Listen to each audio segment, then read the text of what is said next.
Change needs to be kind of free range in a way. It all needs to happen, but what the changes that I'm making with my life, I don't expect people to live the way that I live, but I do kind of expect people to try and make some type of change, be it buying secondhand clothing and you know, that's the beauty again of permaculture, is that there's no set of rules like this is what you have to do to be practicing permaculture. It's like no, as long as the ethics at the heart of your decision is fair share, earth care, people care, then whatever that looks like to you, go for it. Be that, let that bit of free range. And yeah, organic gardening, permaculture, as long as it's healthy and it's helping the earth, I don't care, I don't care what you call it.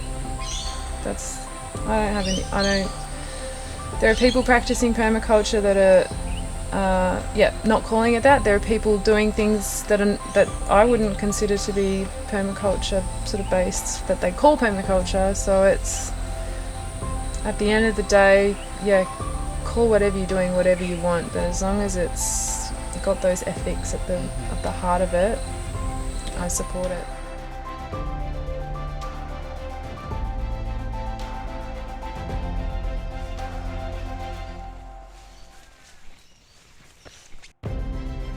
And I think that, the social aspects of permaculture have lots to offer and are probably not been so well taken on thus far. But I think that ways of looking at social permaculture and how we can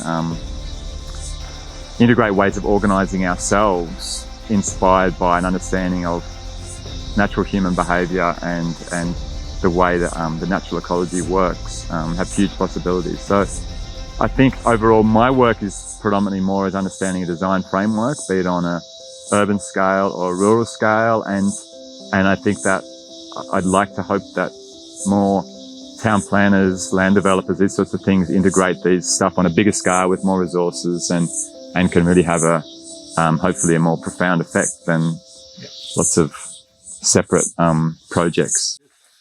Shove it back, chop all the leafy green bits back to cover up the compost, and then the canes back there where we can sash them and tread them down. So the wild tobacco has been really good for that as well. We've also used, so I can start pruning the tremor, the poison peach that naturally comes up there. We can start to prune some of their branches to lay down as well. You need a pretty high level of understanding of science within particular topics. You can't know it all, because permaculture takes bits from geology, from chemistry, from physics, from biology. You're not expected to be an expert at every single science topic, but it's all applied knowledge. So it's within soil. I know chemistry and biology within the context of soil.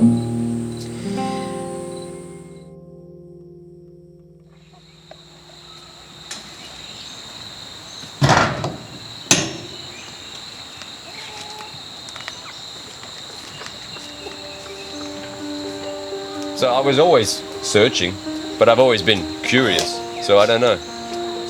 What am I searching for? Did I find it when I got here? I haven't left. That's one good thing. Still on the journey? Yeah, you're always on the journey. You never stop learning, never stop looking and questioning, hopefully. I think it's easy in the city to get clouded because there's so much noise. When you have air to breathe, things just seem to move slower.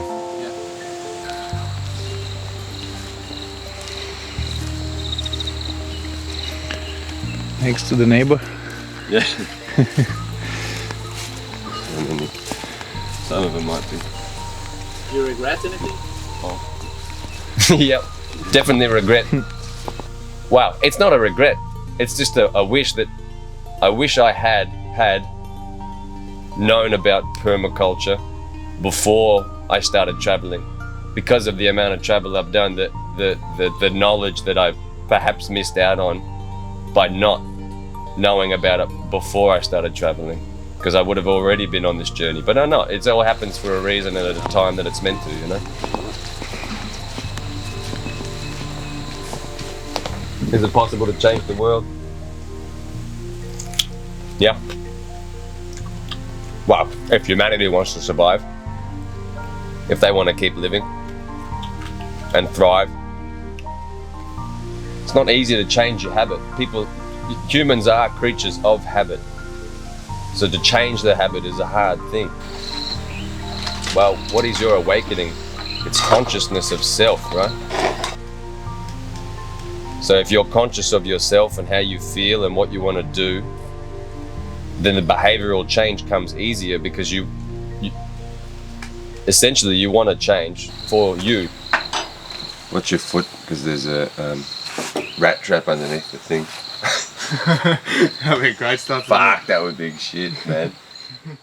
Talking about this, the monoculture thing is not really, it's not really a need, and it's actually not necessarily how the coffee grows best, but it's a system. Anything grows best. Yeah, it's a system, and we're saying like that locally, the local growers here, a lot of them machine harvest, but that's really low grade because you don't get the right ripeness, but hand picking is so expensive with Australian labour. Yeah. So the only ones that can afford are the ones that sell at the markets, that do all their own processing, sell direct to the markets and get the whole profit margin. Yeah, that's right. If you're just selling coffee, you can't do it. That's why everyone buys it from Colombia or... You don't have to look back many generations in most parts of the world. In some parts of the world, it's only one generation that our ancestors have been living tightly integrated into local ecologies and economies, and so you don't really have to stretch your imagination too far. But as you say, some people are so caught up in the very now that they might find it hard to stretch their imagination that far, or hard to imagine how they could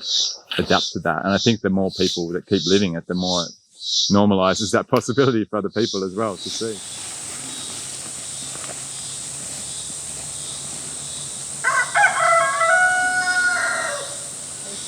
Fruits in antioxidants around, and what I find really exciting is that, look, there's a baby one coming up here, so already this system is starting to regenerate itself. And we've harvested timber out of here and firewood, and you can have your forest and harvest it too.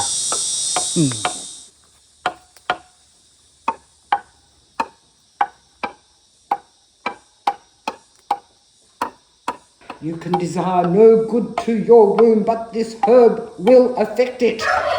Therefore, if you love children, if you love health, if you love ease, keep a syrup always by you, made of the juice of this herb, and sugar or honey, if it be to cleanse the womb.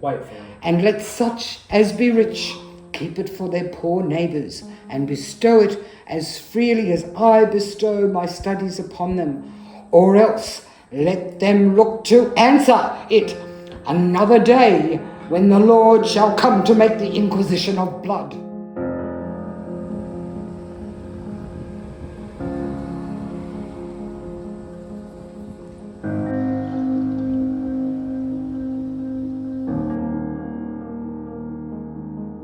What we're feeling now is the impact and the results of globalisation. And the best way that we can actually respond to that and become resilient is by building strength in our local community. and for urban people getting to know your neighbours and having little street events and supporting farmers markets and things like that. And just not buying stuff you don't need, and use and repair and recycle everything else. Repurpose, yeah.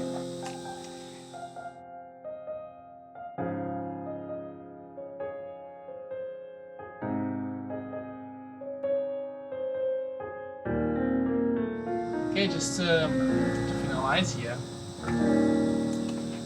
let's talk about the future. How do you see the new generation coming? I feel for them. I really feel for them. And what they've got to deal with because of the inaction of the last 4 decades.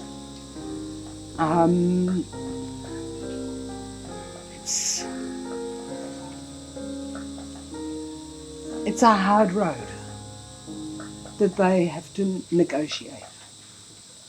A lot of damage that they have to repair. We're only seeing the tip of the iceberg at the moment in terms of climate disasters, climate catastrophes.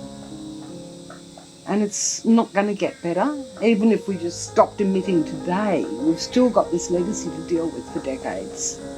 And at least if we stop today emitting greenhouse gases and overconsumption, at least, it can sort of level out and then eventually go down. But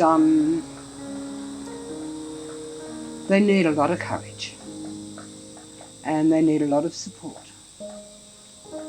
And, that's a tough question.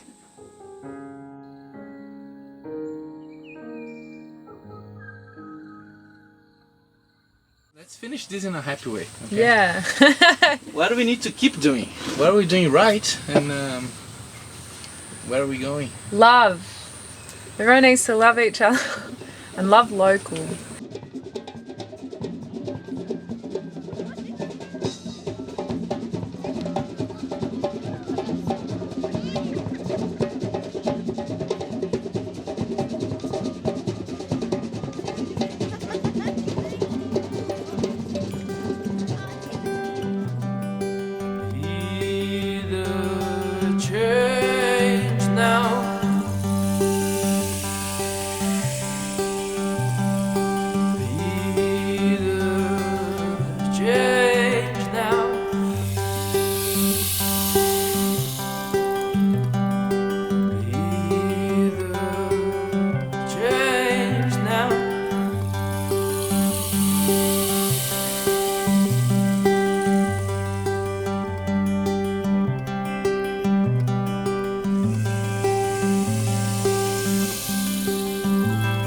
My